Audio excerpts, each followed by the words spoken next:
Coach for the night for the Episcopal Knights, Coach Travis Bourgeois, undefeated season, back-to-back years, district champions back-to-back years for the first time. Can you talk about how you're feeling after this game tonight? I'm feeling relieved. It's been a long season, but our kids are just week in and week out.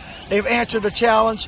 And tonight, it was a little different being a tie ball game at halftime and on the road, and, just real pleased of how our seniors, especially our captain, stepped up, made some big plays in that second half and really got us going.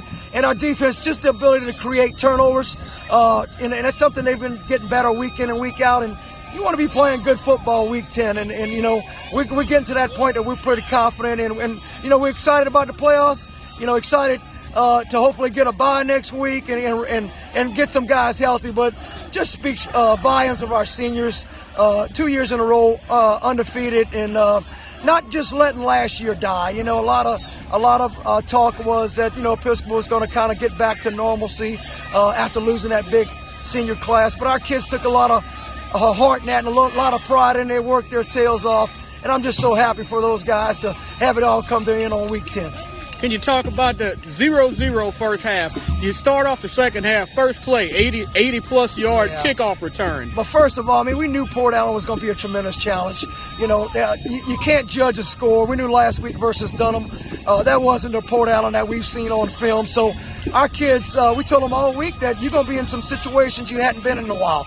And it's just weathering the storm and just trusting yourself and just being who you've been all year. And that's something that we've preached to them all week. And to get those big two plays in that first, 5 minutes of the second half, I think the momentum definitely swung with the Knights, and we were just able to continue that flow, and our defense just started feeding off of that, creating turnovers, fourth down stops, and creating punts. So, that's just the way you want to be playing come week 10.